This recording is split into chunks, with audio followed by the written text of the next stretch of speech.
Hey guys, you know what a man from Michigan is called, right? Michiganite? A Michigander.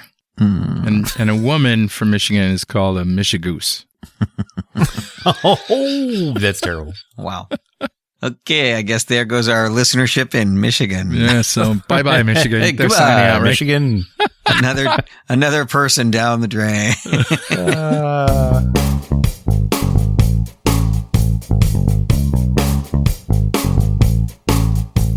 Hey guys, how you doing this week? Good, how you doing? I can't complain. But you still do. Yeah, I do anyway. all the time. I got some news here. Ooh, I like I've been news. doing this YouTube show with Brian McKay Yeah. from Roster, who's an AppVNext guy, called the AI Bot Show. And we did about 11 episodes, YouTube episodes, of just talking to GPT, and then we got into writing C# code. But it's sort of like, all the stuff that you need to know about AI and GPT and prompts and tokens and all of that stuff. And now we basically turned it into a podcast. Oh, cool. That's awesome. And it's a newsy podcast where we talk about what happened this week in AI. And it's kind of like Security This Week, but for AI. Oh, cool. Nice. Yeah. So that's at the AI Bot Show. I can't guarantee that we'll be in the, Apple Podcasts or all the podcast stores yet. But if you go to the AIBotShow.com, you can listen to it there. Definitely check it out. Yeah, definitely Yeah. check it out. All right. Hot topic. We use AI all the time for hacking stuff and things. Dwayne is AI. I am He AI. is AI. Real. Yeah. That's why there's two of me that look identical. Well, one of you's identical, but you look so close you can never figure out which one is identical. Okay, so we have, 5-6 stories? All right, let's get going. What about hackers can force iOS and Mac OS browsers to divulge passwords and much more? So this is a big one. So Yeah. it's a side channel, which we talked about recently. Yeah, that's So right. do you want to review side channel again? Sure. Sure. Okay, so side channel attack is when you get data that from places that the people building the system probably have no control over, probably never thought of. It would be like building a secure room in an office building and the plumbing or the ductwork being used against you. Right. And so in this case, if you get the user of iOS or Mac OS to go to a malicious site, you can use JavaScript to cause what I will call like abandoned registers. Dwayne can get into more detail probably. To figure out, what kind of data, passwords that were recently provided by the browser, the contents of a mailbox, that kind of thing. Because you force the processor down an inefficient path that leads to it to try to redo something, and it doesn't clean up the registers after itself. So Dwayne, if you can correct or color commentary on that, that would be helpful. No. That's exactly right. Yeah, we've seen these types of exploits time and time again. These side channel attacks on the way CPUs work. We all complain that computers aren't fast enough, right? So the CPU designers try and take shortcuts wherever they can. And some of those shortcuts are, hey, listen, we haven't mapped out the full path on how to process this bit of data yet. But you know what? Let's just go forward. We know we need to head towards Michigan. We know that's to the west of us. So let's just go that way. And we might run into a roadblock and go, crap, we can't actually go that way. We got to backhaul and go a different way. And that's what happens in the CPU as well. We might run into a Michigoose. Not a Michigander. Oh my God. So what happens is when those paths are abandoned, there are artifacts left behind, that can then be picked up and exploited. Wow. And so the neat thing about this exploit is it's not like, oh my gosh, randomly I'm going to wait and then maybe something sensitive happens. What the researchers had found is they can induce this problem. They can force more wrong paths than right paths, allowing them to see even more data. But it all is predicated on social engineering, isn't it? You have to get somebody to click on it on a bad link.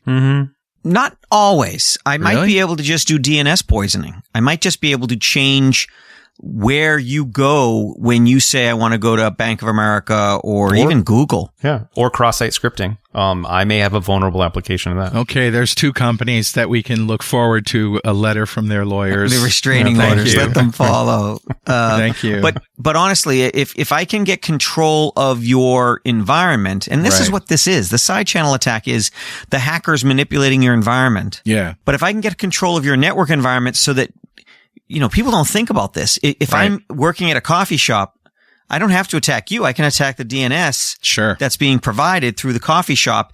And now you go where I tell you to go. And now I have to fool you into thinking it's the right one.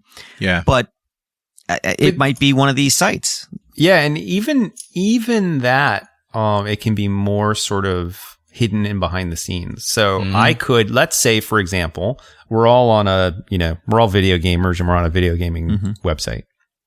We're on a forum, and I find that the forum is susceptible to cross-site scripting. And cross-site scripting is where I can inject JavaScript into the website, and then every viewer on that website sees that script and it runs. And runs it. Yeah. Right. That's another way, right? We're on a valid site. We're looking at content we've looked at all the time. We're talking to people we've normally talked to, but somebody has injected code on the page, and now that site is serving up. Something has changed. Yeah. So, and there's really no way. I mean, if you get caught in that attack, there's no way to know until it's too late, right? Oh yeah, absolutely.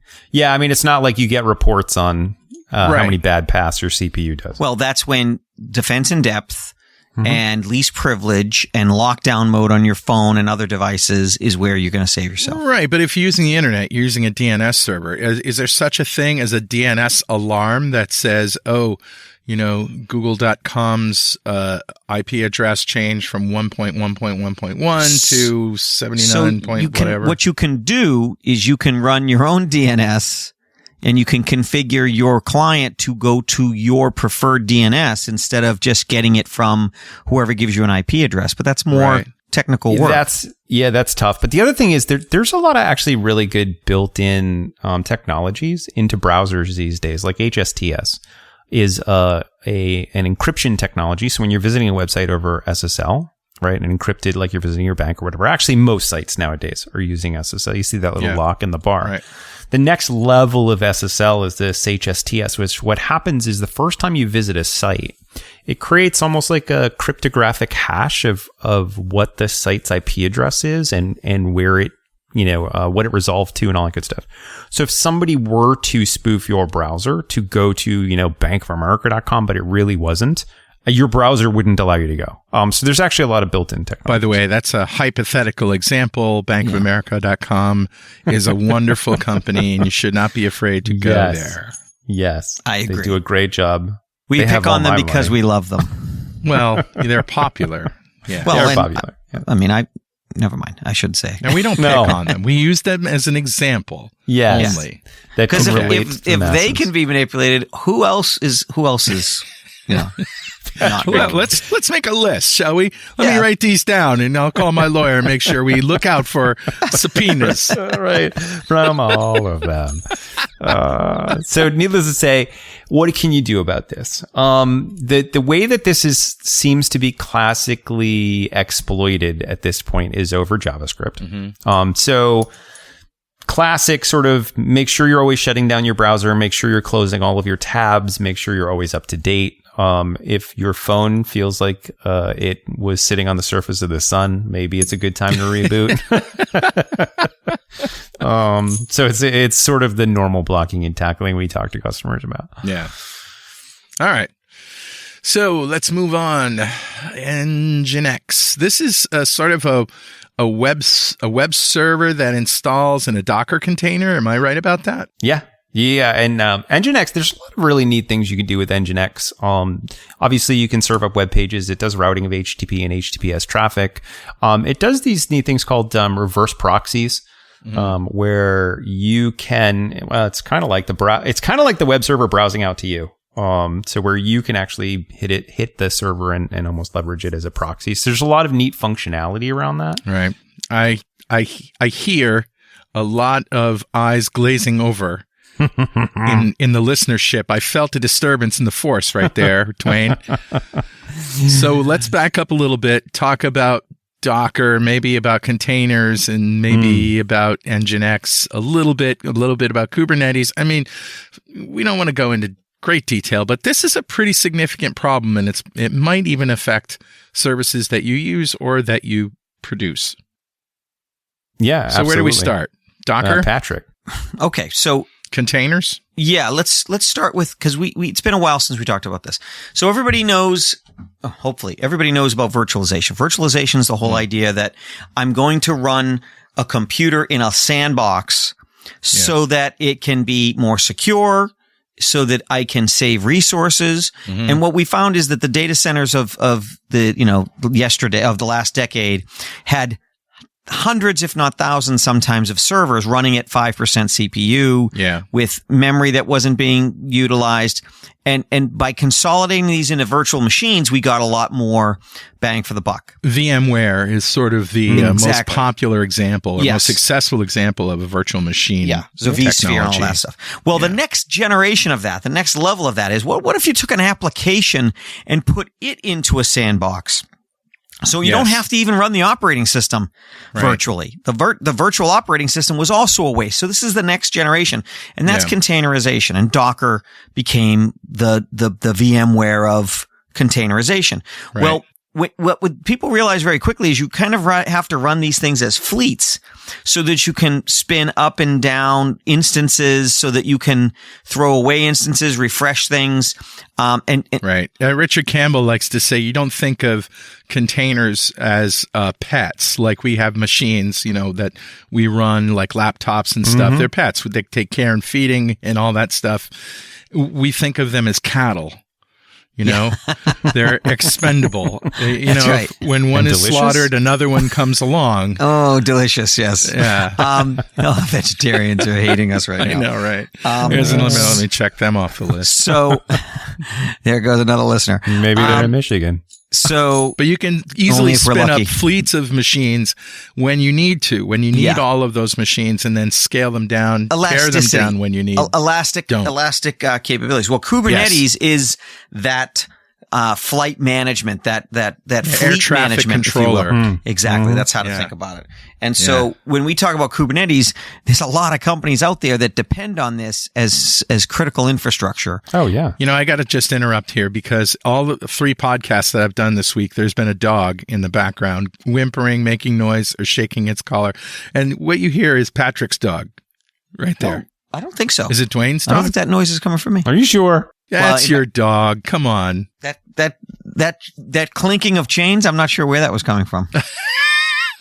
Maybe it's a ghost of a dog. I know it's Halloween, but come on. I heard it, and I saw you look down at your dog. Yeah. There he is. I believe it's Patrick. What's the dog's name? Sully. Sully. Now we've insulted the Irish. Oh, boy. All right. So it's okay. They're my women. They're my people. They're my people. They're my people. That'll really insult them. So you were saying about containers and Kubernetes. So this is going to be much bigger than most people think. A lot of corporations are dealing with it. A lot of organizations are dealing with this, and they don't even know it. So you could have executives that are like, "Oh yeah, we don't use Kubernetes. I've never heard that word before." Right. It's a management technology for containerization. Yeah. If your IT department knows about it, probably, and they're probably using it. So this could be very widespread. Yeah. All right. So there's a problem with Nginx, a security flaw in Nginx ingress controller for Kubernetes, and it's marked urgent. Yes. So what does that mean? What is it on the score-wise, CVSS score-wise? So the score on this one, I think, was there's an 8.8, a 7.6, and a 7.6. So there's I don't get out of bed for anything below 9. I know, right? So 3 flaws. Yeah, 3 flaws. Holy crap. One is path sanitization when you're visiting the ingress controller. So wait. Path sanitization means if I put some sort of bad URL that contains like an injection or something like that, it will not sanitize that on the way in. Yeah. Oh, geez. Yeah, and this allows you to bypass and obtain credentials for the controller. Annotation injection, which actually can lead to remote code execution, which is surprising. That's bad. And then there's a code injection via permanent redirects. So yeah, there's a couple different reasonably important bugs in there. Have these been there for a long time, and have they been patched? What's the story?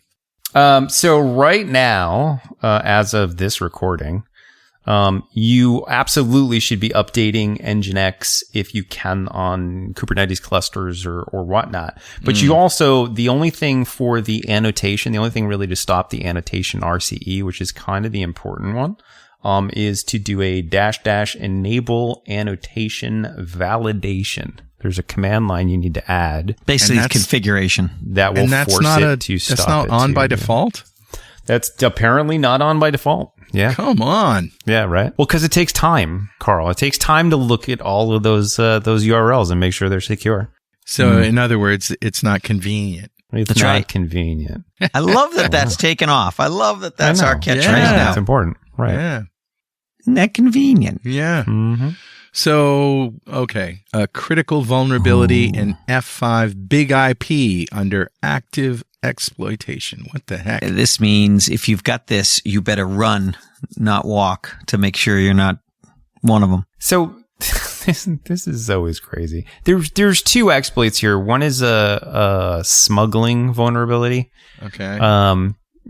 In essence, where you can con people to download things and run malicious applications and that sort of stuff. Right. And one of them is SQL injection, which still blows my mind that SQL injection is out there, but it is. So F5 is what? Is this an appliance? Yeah. F5 is an appliance. They do all sorts of things, from patch management to, you name it.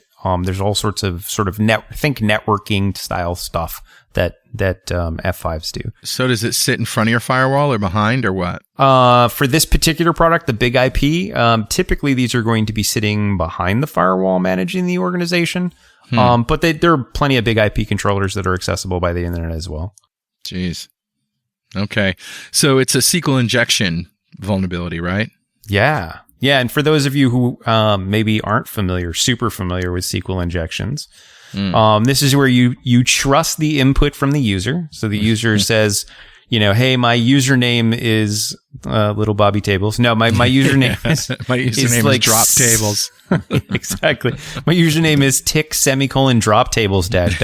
Yeah. And then the database goes, oh, okay, and it takes whatever the user had given it, and concatenates that with a SQL statement. And that can do all sorts of nefarious things. Inserting data, dropping tables. Without sanitization, it just ships it off to the SQL server and says, hey, you deal with it. It didn't wash its hands. Didn't wash its hands. Unsanitized. Unsanitary. The dirty masses. Yeah. But SQL injection has been on the top 10 OWASP list since, I don't know. Since it came out. It's like 2005. The three of us were in high school. I'm pretty sure. It first came out. Yeah. Forever. Yeah, it's been like 2005, somewhere around there. Ugh, yeah, it's insane. It's insane. So, needless to say, if you are running a big IP from F5, there is the ability to go patch, if I remember correctly. I'm going to double check that. But yeah, I believe there's a patch out. So you need to make sure you run that because these are pretty important. And if there isn't a patch, turn it off. Right away. I know, exactly. Or it's interesting. We run into this a lot where there's this time frame between when an exploit is discovered and actively exploited on the internet and when a patch is available. And people always ask us, like, what do I do? Right? There's no patch. Turn it off. And yeah, exactly. If it can be turned off, turn it off. If it can't be turned off, isolate it. Make sure that only the systems and users who should access that device are getting access to it. And that's pretty much it. It also depends on the vulnerability, right? Yep. Oh, yeah, absolutely. And where it is. Is it in front of the firewall? Is it behind the firewall? How secure is it? Yeah, you have to do a threat assessment. You have to actually do the work of thinking about it, which is what a lot of people don't want to do. Right. All right, guys. With that, we're going to pause for these very important messages, and we'll be right back. And we're back. It's Security This Week. I'm Carl Franklin. It's Patrick Hines and Dwayne LaFlotte. We are here as we are most weeks. I don't think we were here last week, or maybe one of the week before. I can't remember. I think it was the week before. Yeah. Sometimes we travel and it gets in the way, but we always want to do a show every week. It's our intent. We have 3 more stories, guys. The first one, more than 100 vulns, I think that's vulnerabilities, in Microsoft 365, 100 tied to SketchUp 3D library. So this is kind of a irony story, isn't it? Yeah, this is neat. So SketchUp is a 3D modeling format of a file, right? So you can have a SketchUp file, and Microsoft said, you know what would be really cool? We should support these .skp files in Office. What could go wrong? Yeah, what could go wrong? Why don't we just, anytime somebody sends somebody a .skp, why don't we just show the graphic? Why don't we just show that 3D model? Just run it. Maybe. Right, just let it run. What could happen? And Zscaler's Threat Labs said, hey, Microsoft, we found 117 unique vulnerabilities with this file format in a 3-month period. Wow. None of them are good. Right. Yeah. What country was SketchUp created in? Oh my gosh. And Microsoft was like, you know what? We're going to discontinue supporting it for now. Was it by chance created in North Korea? I'm just asking for a friend. Unreal. How many? I've never seen a single file format other than .exe. Yeah. And so many ways that you can exploit it. It's pretty impressive. 117. Good 117. God. Yeah, and Microsoft has only been supporting it since June 1st. So here's the take home, kids. If somebody sends you a SketchUp file, what's the extension? SKP. And there's a couple in there. I think there's like SKP, there's .obj. Oh God. There's a couple different formats, but SKP is the one you're probably going to see the most. All right, so if somebody sends you that and says, hey, check out this new design that I did, don't freaking click on it. Yeah. Don't. Unless it's a Nigerian prince. Oh, well, yeah. Then you always trust royalty. You can completely trust those guys. I know. I've dealt with them. I've dealt with them. I've helped them out on many occasions. All right. Turning now to some good news, Google Chrome now auto upgrades to secure connections for all users. What does that mean exactly? This is neat. So, okay. So we all know the differences between HTTP and HTTPS, but for those of you who don't, the S stands for secure. Secure. Usually secure socket layers. So it's an encrypted layer of communications for the website that Chrome is using. You also might have heard the acronym TLS, Transport Layer Security. Yeah. And it basically means that all the data between your browser and the server is encrypted in transit. Now, there are HTTPS using SSL, secure socket layers. Yep. Usually uses more processing on the server and your client. So for your browser, it has to do some cryptographic work to encrypt that channel back and forth to the server. And the server has to do some cryptographic work to decrypt it.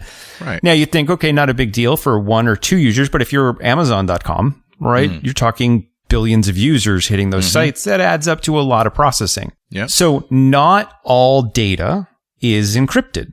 Take the ads, for example, that are on the side of your browser. Those are not requested typically over an encrypted channel because who cares whether people see it or not? Right. And you might say, okay, well, I understand that, right? If I get an ad for, I don't know, shoes, I really don't care if some hacker sees it. The problem is if a hacker can see it, they're on the Wi-Fi, they're on, your whatever device, hotel network, and they see that ad. They can actually inject themselves in the middle. Into the middle. Yeah, exactly. Man in the middle. Now they can man in the middle. Right. And you can't man in the middle. You wanted this like JPEG HTTPS. file? Here, it's got some JavaScript in it. Oh, and yeah, by the way, it's going to completely format your hard drive. Oh, hey, you want this SketchUp file? Yeah. Here, let me. Room service. Here's your SketchUp. Landshark. SketchUp. Candygram, ma'am. You're that land shark, aren't you? No, ma'am. You're the shark. Open the door, ma'am. So needless to say, this is actually interesting. So Chrome is finally like, you know what? No more HTTP. No more unencrypted traffic. If you're going to use our browser, everything is encrypted, which is cool. Yeah. Well, the only times I think that might be a problem is if you're using Chrome to debug, a local website with Visual Studio or something, and you're using a local what do they call it? The web server that's built in, Kestrel or whatever. Yeah, yep. Kestrel. Yeah. And sometimes, when you run that, you will just get an HTTP local thing. And so does that mean that Google will not, Chrome will not show it? If it's local, if it's not a non-routable address? I think what they try and do is they try and force it to upgrade to HTTPS. And if they can't do that, then I don't know if they'll still serve the traffic or not. Interesting. But, for something that's local, it should, Yep. You'd think, but I don't know. I haven't tested it. I wouldn't be surprised if it didn't. Interesting. Yeah, that's a good question. It'll be interesting to see what errors. Hey, maybe none of us will get ads anymore. That wouldn't be so bad. It wouldn't be so bad. And I wonder what Edge is doing. If Edge is going to do the same, if it's the Chromium engine we're talking about, it might do the same. But then, Microsoft will have to address that problem for Visual Studio users that are debugging websites locally. Right. But, they can do that because they're Microsoft. They're controlling everything. For us developers, anyway. All right. So there isn't really anything that anybody should be worried about here. I mean, this is good news. Right. Yeah, absolutely. Except if you can't debug your applications. Yeah, well, that might be bad. There'll be edge cases. You can always use Edge or something like that. Yeah. Edge cases. You know what? I thought you might like that. You know what? I still have Firefox, and I use that every time I'm publishing a website just to take a look in another browser that is less used, but still used by many people. Oh, yeah. Okay, should we get to the clickbait? Let's do it. Let's. Yeah, well, the name of this show is Who's That Knocking at Your Windows? So, researchers find 34 Windows drivers vulnerable to not just a vulnerability, but full device takeover. So awesome. I mean, at least it's why not is my 35. mouse moving? At least it's not 35. Let's just look at the bright side. Bright side. Oh my gosh. This is great. Wait, should I not open with that? I know this is awesome. So this is interesting in that all of these end up being privilege escalations, right? So you go from being a nobody on the system to you gotta be on the system. You have to be on the system to exploit it. But these are awesome from hey, you've gotten access to a system, you've broken into a server, you don't have complete control over it yet. So running these exploits against some of these drivers will absolutely full NT authority system, which gives you full control over the system, which is nice. Nice. It's nice. All right. Dwayne, So you got that going for you. It's nice. It's nice. Not great. Always looking for privacy. But nice. So something you should understand is when you're hacking a box, whether it's when it's an exercise, there's two flags typically. There's the user flag of just getting into the system as a low-level user, and then there's the admin, which proves that you're an admin. What this does is it's like the Chutes and Ladders version, a hacker version of you get in the front door and you're teleported to the admin room immediately. You get to pass go, you get to collect $200. Yeah. So it's a shortcut. The hackers have a lot of ways to get into the system, but then they have to turn that into admin permissions in order to really own it. Yeah. This is the easy button for owning it.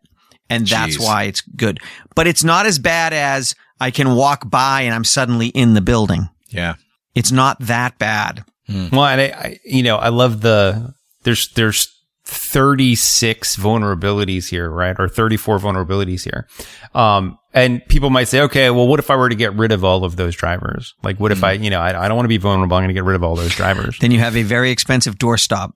Yeah, pretty much. So a lot of these are super low level kernel level drivers, but even if you were able to get rid of them all, there's a BYOVD process. What does that mean? Well, that stands for bring your own vulnerable driver. Oh, so you can just take the drivers and copy them over and then run them. Well, it has VD in it. You know it's bad. So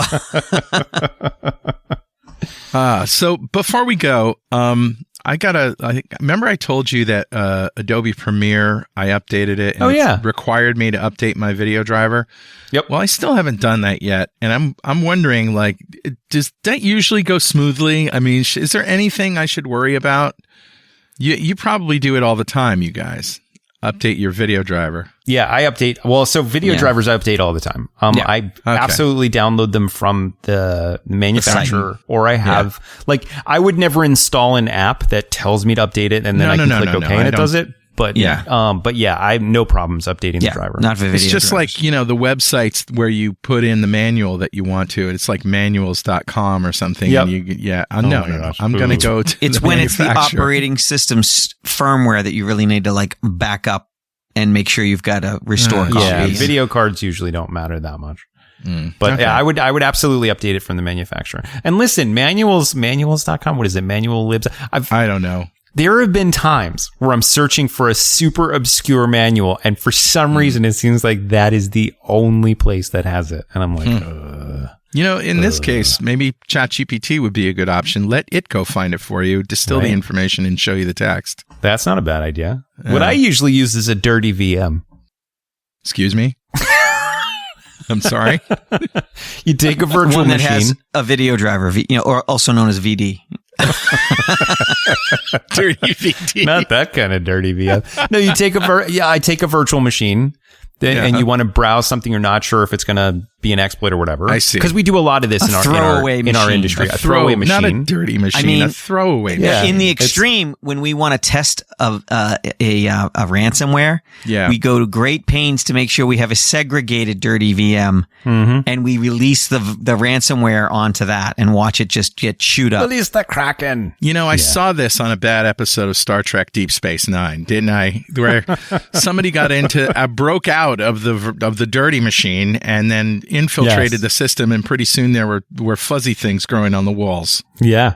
Is that the trouble with Tribbles? No, that's earlier, man. I said Deep Space Nine. You're talking like episode 1, and it was a hypothetical situation. I didn't really see that, but I could see it happening in my mind, in your mind's eye, and that's all that matters. My own little world. All right, guys, this has been fun as always.